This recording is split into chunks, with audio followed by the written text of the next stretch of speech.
Hello everyone, welcome to my talk, Medical School, Ways of Reaching Your Full Potential. So, I gave this talk about, I think 2 months ago to the Royal Society of Medicine, and it wasn't recorded back then because of a technical glitch, but I have committed now to making it again because I think it would be useful for everyone. So,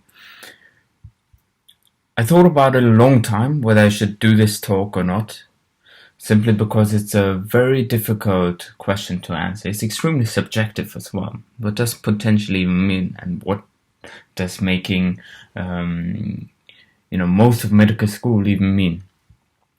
And I sat down and thought a long time about how to make this as valuable for the greatest amount of people, really. And I hope I came up with something that everyone will be able to listen to and take away something useful from.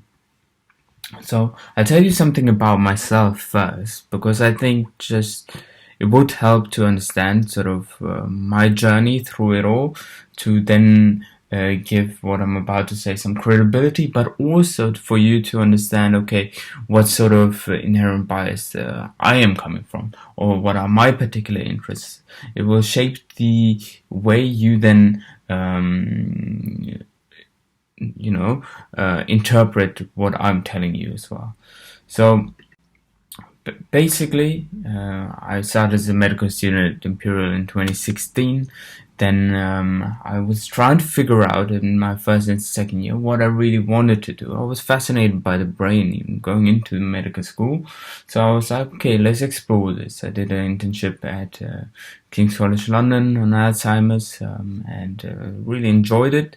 Then went to the German Cancer Research Center, where I actually spent a few months in the Opitz lab working on brain cancer metabolism. Particularly it was a dry lab, so I learned coding from scratch. Just sit there for a month learning R, and then help write a pipeline to analyze gene expression. Then in 2020, after my BSc in management from Imperial Business School, I decided, okay, I want to do neurosurgery. So then I was like, okay, I want to, write a paper on it. It's a highly academic field and you need papers. So try to find supervision, unfortunately not very successfully. So me and two of my good friends, one of whom I lived with at the time, decided to just do it without supervision. It's probably the hardest thing I did in my life, academically speaking anyway. It took us a year, but we managed to do it. Learned how to do, quote, the meta-analysis myself, and published it in a top neurosurgical journal and presented it at international conferences in Europe and the US. And we really repeated that many times afterwards as well. After publishing that, it opened a lot of doors. I worked for Imperial, for Harvard, for neuro-oncology, for Cambridge. I did spinal neurosurgery with them, and then in April 22, I worked in Oxford doing functional neurosurgery research. And with all these labs, I'm still connected to, and I'm still conducting research. And right now, I had my clinical training, most of it here, some in Germany, in Switzerland, in Bern, in Berlin, since August, September last year, I'm F1 at Southend. Now I'm also a research associate at EANS. I'm in the clinical entrepreneur program, and in September I start my neurosurgical residency. So that's sort of my pathway. You can see it's clearly neuroscience focused, very academic driven. So this will obviously bias what the next few things I will tell you. But I have taken my own bias into account, and hopefully I will give you something that is, useful for everyone. So, how do you make most out of medical school? I think the first thing that came into my mind was, what does most even mean to you? So I think it's important because you're 6 years in one institution, 6 years studying one subject, well, broadly speaking. So you need to understand what you at the end of it want out of it. It's not like high school anymore. You don't just go into it, sit it out, and then okay, I sit my A-levels, whatever, and off I go.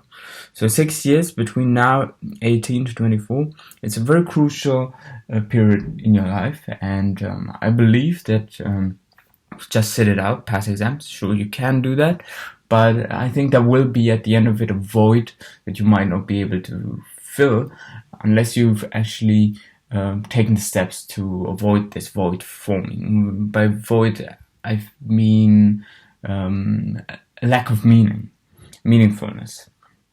So I think it's important in early years, or whenever possible, to sit down and understand what you want from between you're 18 and 24, or some people start later, that's fine. So it's pivotal to clearly outline your objectives. So my advice would be to think about things in this framework. So one of my biggest idols is Leonardo da Vinci, and for me he is an idol because he's a very complete human being, or was a really complete human being. He was able to be a very well-versed scientist, engineer, artist. He did everything. And I truly believe that in order to have a fulfilled life as an academic and as a scientist, you really need to have a well-rounded life. So in medical school, try to cover a lot of different things. And I know it's extremely difficult to balance it all, but you have 6 years. I'm not saying you have to balance it all in a week or in a year even. But by dabbling into different areas of different areas that contribute to a higher meaningful human life, I think at the end of the 6 years you will feel like, oh wow, you've actually grown and matured as a not just as a clinician, as an academic, as a scientist, but also as an adult human being. So sure, you have your exams, which when you start might seem like the most important thing, but do also keep research in mind, as well as arts, the humanities, sports, your own health, and family and friends. Only having all of these covered, it doesn't mean equally, but having all of these genuinely covered, where you genuinely put your own interest into it and try to pursue something, even if it's the smallest thing. If it's genuine, at the end of these 6 years, through this journey of medical school, you won't feel like you've left anything untried. In my own experience, and also hearing from peers, this is one of the biggest things that people regret, that they have left something untried. So 6 years is a long time. I only started doing actual research in my 5th year, and sure, I did some internships before that, and you can argue, okay, that prepared me to an extent, sure. But to be honest with you, meta-analysis, I all needed to learn it from scratch, and me and my friends did it 1 year, 5th year, very late in our medical school, and we still managed to publish about 10 papers by the end of graduation. So it's never too late. Vice versa, I'm actually very happy that, for example, in my first two years, 2nd and 3rd year, I was pursuing an art scholarship, and some people might say, oh no, it's a waste of time. But actually, I think, it really contributed to my happiness and being content with at the end of medical school. So whatever it is you want to pursue, make sure that this framework consists of 6 pie pieces you've addressed. And I think it sets you up for a good ending. So obviously with all these different things, it's easily said, but difficult to be done. So how can you make sure that you can use this 6 years to kind of cover everything? Obviously, your schedule with studying is very packed as well. So, how do you make sure that you can still have a life outside of medical exams? So, what I did, and I think would be useful for you as well, is to use calendars and to-do lists a lot. It's very cliche, but by using it, right? I used to be, I still am a huge procrastinator, and I'm not very organized at all. But by keeping everything on track, being my own secretary, so to speak, you hold yourself accountable to hitting all these different things. And in the short run, it might seem like, oh wow, we're hitting all these different things, but there's only very limited time to do each one of these. But in the long run, you'll have covered a breadth of different disciplines and things, family and friends, obviously not a discipline, but different sort of areas of your life. And in the end, it'll make you a more content and more complete human being, I believe. Procrastination, honestly, I think everybody procrastinates. I procrastinate immensely. I mean, less so now than in my earlier years during medical school, but I think procrastination is inevitable. If you didn't, I'd be worried about you. But I think you can use it to your advantage as well. Procrastinate wisely. Things like, going to the gym, exercise, sport. Boom. You're doing something for your health. You're covering another important aspect of your life. All these things, even like how I played football in the first 2 years of medical school, it was quite a time commitment as well, but it teaches you a lot of interpersonal skills and resilience, and it's important to take care of your own health. So all of these things together, they will be stressful for sure. Meditation, like breathing techniques, I know, again, it sounds cliche, but it actually helps. In the beginning, the hardest thing to probably get into, but repetition is the key. Get into it now, and later, honestly, you'll thank your past self. Now, the thing with sleep is it's very tricky at times. One always tries to get, your complete hours of sleep, but I advocate for, whenever possible, and you're working hard, sacrifice sleep. Cover the rest, sacrifice sleep, and work hard. During medical school, I think work hard, set the foundations for your career, right? Maybe don't have 6 years of 4 hours of sleep daily. That's not what I'm saying, but you know what I mean. If things get tough and okay, I'm going to have to sacrifice something, and it's either my family, my health, or, my work output, take a kickback on sleep. Try to balance it by doing something else. Maybe do exercise, maybe eat. But in the long term, sleep deprivation is bad. But sometimes what I'm trying to say is you need to sacrifice it to work more. You need to sacrifice it. So it's a constant balance of, okay, do I now exercise more, less, do more research? So work in phases, okay? In seasons almost. Split the year into different sort of periods, and then, for example, in the beginning, do your the first 2 months do going out, having fun with friends, then a month of just intense exercise, whatever sports you want to pursue, and then when it comes to research, then you do 2 months mainly focus on research, and then your exams, something like that. That way the focus constantly shifts, but you're still covering everything.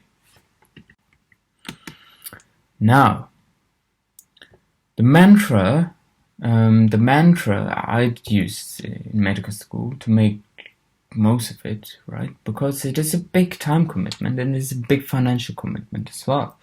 I sat down and tried as hard as possible to find out my purpose. So, by purpose, I mean much more than specialty, to be honest. But for the ease of it, I'll focus it on specialty now. It's very difficult to understand what specialty you want, and to be honest, sometimes you don't know until even after medical school. But I do believe that you can put things in favor of understanding what you really want to do. Now, this is not for the people who don't actually want to do medicine. I think if you don't want to do medicine, then you figure that out by sitting down as well. But unfortunately, many people ignore that they actually don't want to do medicine because of, sinking ship fallacy. They've already invested so much into it, so they don't want to get out. But for those who really want to do it, sit down, read around the subjects, right? Find the system that interests you the most, then do electives in that system, whether it's surgery or medicine, neurology or neurosurgery, and then use can I see myself doing this for the rest of my life method. And then obviously look at the registrars, but particularly look at the consultants, because once your training is done, 8 years, the majority of your life will be spent being a consultant. Is that something you really want to do? And problem is, there's miserable people doing the job and people who are actually really happy doing the job. So usually the people who are miserable, it doesn't align with their sort of life goals, or whether it's family, whether it's only other interests, etc. So if you're really into that body system and it aligns with your other sort of prospects on life, then take lead in the person who enjoys the most, and then just go for it. Go and get some experience, speak to the people, even if it's reaching out to them on LinkedIn, via email, and once you've figured out what it is that you want to do, plan. So number 1, purpose. Number 2, plan. Check what you need to do to become a top candidate for whatever career path you choose. So in my example, for example, neurosurgery, I was like, oh wow, it's actually quite difficult to get into. One of the most difficult specialties to get into. So what I did was I looked at the top people in the field who are now senior consultants, chairmen, and tried to reverse engineer. Okay, how can I become what they are now? And I was trying to imagine, who, if I was a person recruiting, who would I recruit? What would I look for in a CV? And then, I made myself a checklist. These are the things I need to do. And what helps, obviously, for UK applicants is to look at the recruitment system, and because you will be basically allocated in a pointing or scoring system.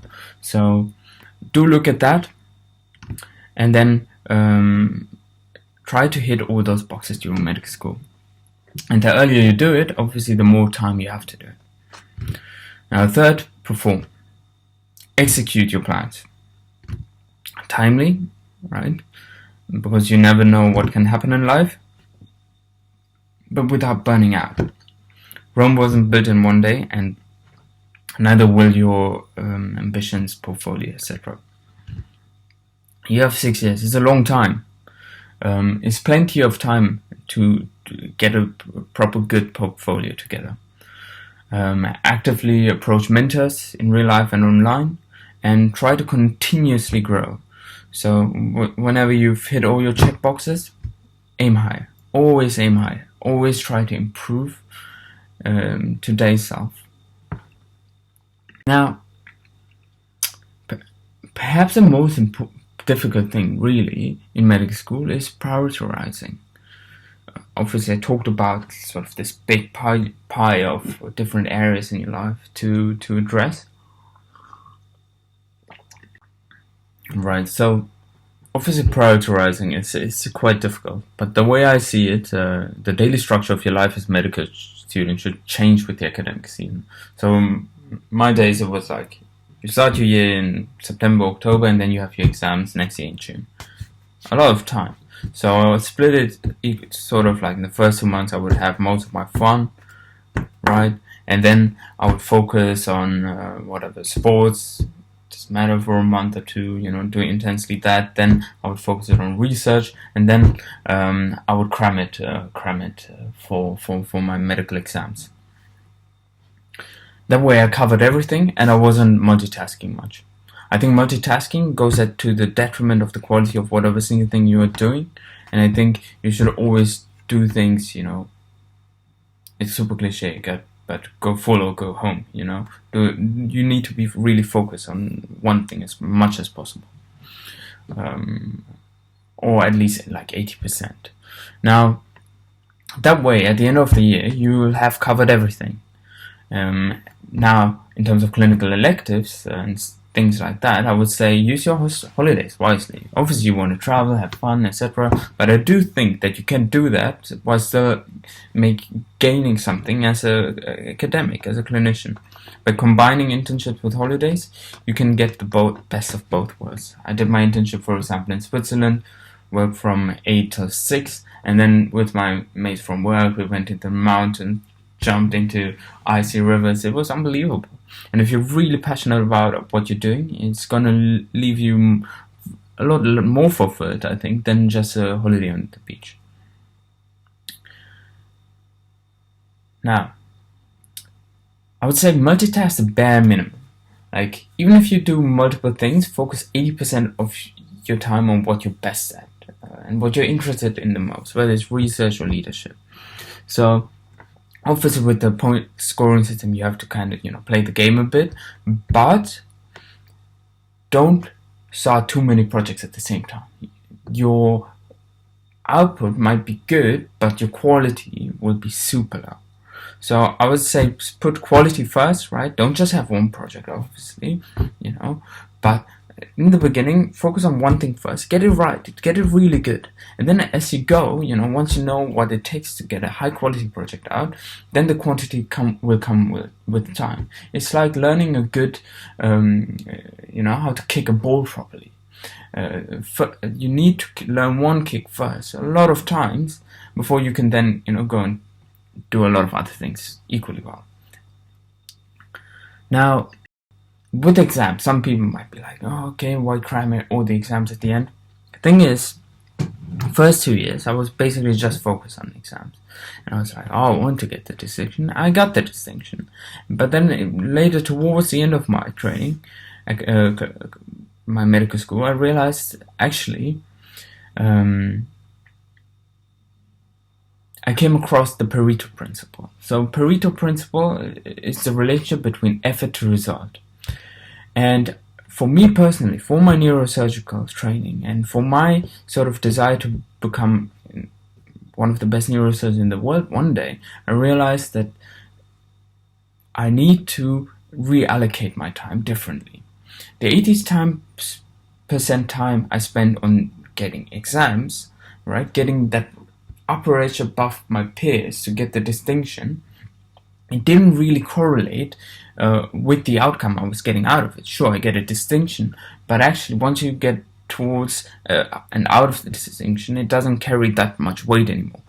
But however, it takes a lot of time, depending on your environment and other factors, it takes a lot of extra added time to gain that upper edge. And at that point, it's very like little differences in knowledge that in my opinion now is not really that worth it. Whereas if you spend that time instead of gaining other salient skills during medical school, learning how to code, number one, and then research, leadership, and electives, that will benefit you a tremendous amount more. So, my neurosurgery mentor once said in medical school, you have basically 5 coins, and you have to pick wisely where you put them. And so, I really truly believe in this. I do believe you can sometimes pick up a coin and put it somewhere else again, but effectively, the meaning of it is whatever project you commit to, be really committed to it, and don't dabble in too much. So find effective ways to study less and perform reasonably well, and then invest the safe time in research, coding, and all the other things. And because you're sacrificing the time you could be studying into other things, you need to make sure that that time investment is high yield. So find an opportunity, right, with a known person who might be able to supervise you, or with a good team you really trust, with a good research question, and then commit to it. But you have to get the skill of identifying good opportunities from bad opportunities. And right now, there's some initiatives that help students get research or look at the supervisor, right, and see if he's actually published before with students and hasn't snaked them, things like that. Take them into account when you're actually committing to an opportunity. And I do believe that all these things, research, leadership roles, electives, connections, additional degrees, will help you become a future leader in the chosen field. So spend your most time chasing this. It's easier to achieve this than becoming top 10 in your exams. And to be honest, it will lead you further as well. So even if you're a first or second year medical student, looking back, honestly, to be honest with you, you can write a systematic review and meta-analysis, which is at the pinnacle of the pyramid of evidence, with not much knowledge of medicine. It does require a lot of time and reading, though. So how do you write a good paper without any discipline from scratch? So I think my blueprint for you, I've done a separate video on this, which you can find on this YouTube channel as well. But essentially, write a systematic review. It's the best entry point. Form a balanced and intellectually able team. Expose yourself to the aim field. Read a lot around. Go to the walls. Speak to the consultants. See what sort of gaps there are in the literature. Find your research question. Again, by reading a lot around, you'll understand, okay, what hasn't been covered. Or rather, what has not been covered by systematic review in the last 7 or 10 years. Because then you could just update it. And then do market research, right? Bring this research question, talk to it about with consultants, maybe somebody will supervise you of them even, and see if it's actually meaningful. And then perform the systematic review. So the way you go about it is, if you have no clue where to start, I googled it. I was like, how do I do systematic review? And there's a lot of online material on teaching you how to do it. Even Cochrane training has it. Read through it all. Try to acquire as much knowledge on the methodology as possible. You can Google it, YouTube it. My recommendation, for example, for meta-analysis would be, besides doing that, is to get DataCamp. DataCamp, I think, is the single best resource out there. Give yourself a good 2 months to learn the basics of R. It requires a lot of patience, but it's 100% worth it, and probably the single best thing I did during medical school. And it's the single most important thing that got me to where I am today. And then Bookdown website. It's a really good website that will aid you in writing a coding for your systematic review and meta-analysis. If you want an easier route, you can also do Stata or SBS. It takes only a couple of hours, but it's also a lot less powerful. Now, another point for systematic review and meta-analysis, read a lot of other systematic reviews and meta-analyses. You can read mine as well. They're all online. You just have to Google my name on PubMed.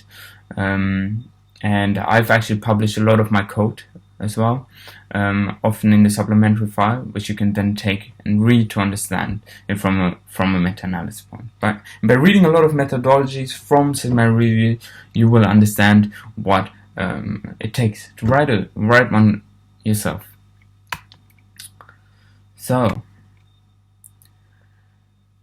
ultimately, it is important to remember that there is not one right way. And obviously, I'm giving you my view, but because I've told you exactly what my sort of pathway was, and if you think, okay, that's sort of the thing I want to do as well, then I think it will be useful for you. If you say, oh no, I have other ideas, I'm pretty sure you are smart enough to sort of take the purse that I was trying to give you in this talk and then apply it to your own circumstance. Now, it's important to not compare yourself to others, because everybody's on a different path. Everybody will bloom in different times. Just keep a positive mindset and keep putting in the work, and it will pay off in the end. Always compare yourself to your past self and then see if you've improved to yesterday's self. So these days, you're very lucky because you can pretty much learn everything online, free or at a low cost. And because we're now in a technological revolution as well, with AI coming in, it is pivotal that you learn how to code, and that you diversify your skill sets beyond the traditional skill sets of a doctor. You need to be able to research at a high level. You need to be able to lead and you need to be able to code. I think these are the three things that the doctor of the future will require. I think that because of AI, one day there will be a tighter bottleneck and less doctors will be required. And I think you should prepare yourself for that during medical school and equip yourself with necessary skills to survive that bottleneck. Now, overall, go with the flow, follow your gut feeling, keep working hard on whatever whatever you are working on currently. Don't look left and right. It's like a horse in a horse race, just keep running. And whatever you touch, whether it's sports, whatever it's arts, whatever it is, put your all into it. Try to be excellent, okay? Now, this was my very long talk on how to make most out of medical school. And I know all in this talk was really on how to make most out of it. So life isn't just about how to make most out of it. It's not a game that we're trying to win. I do understand that. You have to enjoy the moment. It's not all a means to an end. But equally, it's nice. I want you to know that it's possible to have both. You can enjoy the moment and still work towards an end. So it's like you have to enjoy what you're doing. You need to enjoy the hustle, so to speak. And if you keep, doing what I've told you in the last half an hour or so, I promise you'll be very content at the end of medical school. Not just as a clinician and academic, you will be prepared very well, and you'll feel very safe career-wise, but also you won't feel like you have missed out in terms of social life, in terms of your health, and so on and so forth. So I hope this was useful for you guys, and I want to end this talk by offering you guys to ask me any questions that you may have. I'm on LinkedIn, Santhosh G. Thava. You can message me anytime with any questions you have. Happy to answer them. And I want to finish this on a quote of one of my good friends: "The cost of perfection is terminal vigilance." So if you want to truly reach excellence, then you constantly have to reflect on yourself. You have to take a step back, look at your life, look at your work, look at everything, and think, oh, is this really good? Am I really happy with this? And if you're not, you sit down again and find a way to fix it. And if you can't find it now, sleep on it, try again. You will eventually find it. So, with that being said, best of luck. Would appreciate if you could give me feedback via this QR code, and thanks to the Royal Society of Medicine for inviting me to give this talk. All the best.